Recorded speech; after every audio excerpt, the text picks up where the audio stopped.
Thank you, ma'am. Yes. Excellent. Excellent. Hi, everybody. Tuesday. Happy Tuesday. Yes, we had our trip, and we agreed that Monday maybe might not be the best idea. But also, of course, the White House was very busy yesterday. Very busy day for the country and for the world.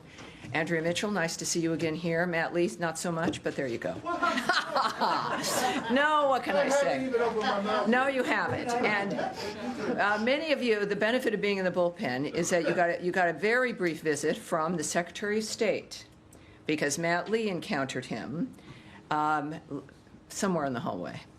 Right outside the bathroom. And you invited him into the bullpen, and of course, yes, that's right, male privilege right there. Invited him into, because he knows the bullpen from the airplane. The Secretary of State likes talking with you, which is very apparent. To my chagrin, sometimes 30 minutes on the record, it makes a person like me very nervous. But so he sees this, he thinks, oh, this must be my friend, and so he follows him into the room with the bullpen. But I hope you enjoyed that. We're going to do more, hopefully more of that. And welcome aboard, everyone. Again, thank you very much for being here. So I do have a couple announcements for you today. Since my last briefing, Secretary Rubio traveled to Brussels to attend the NATO Foreign Ministers Conference. During the conference, he had important conversations with our NATO allies about increasing defense spending. Indeed, President Trump deserves credit for completely changing the conversation on NATO defense, and we have a secretary who knows how to have that conversation. Since the November election, 4 NATO allies have publicly announced that they support President Trump's call for allies to increase their defense spending to 5% of GDP. This is Estonia, Latvia, Lithuania, and Poland. Another 10 allies have announced additional increases to their defense spending since President Trump took office in January. In the words of Secretary Rubio, we want NATO to be stronger. We want NATO to be more viable. And the only way NATO can get stronger and more viable is if our partners, the nation states that comprise this important alliance, have more capability. While in Brussels, Secretary Rubio also met with our Indo-Pacific partners about the threats the Chinese Communist Party poses to our security and prosperity. The region needs to be free from China's coercive and unfair trade policies. Our security depends on it.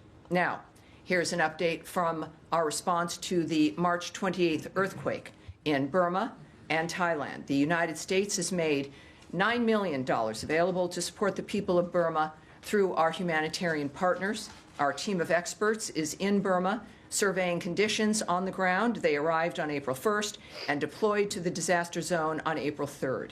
Our humanitarian response team helps ensure that support is directed to the most affected communities with the greatest needs. We are working with partner countries as well as international and local partner organizations to maximize efficiency and effectiveness. As the response shifts from rescue to emergency relief, the United States has support in place to help with emergency shelter, food, medical support, health access to clean water, and sanitation. And now, here at home, President Trump met with Prime Minister Benjamin Netanyahu yesterday, demonstrating that the United States is a great ally to Israel and that President Trump is the greatest friend Israel has ever had in the White House. Among other topics, the two leaders discussed Gaza and the need for Hamas to release all the hostages. In this effort, we are guided by two principles. We stand with Israel and we stand for peace. Also at this meeting with Prime Minister Netanyahu, President Trump reaffirmed that Iran can never obtain a nuclear weapon. As the president announced, we are engaging in diplomacy right now to solve this matter.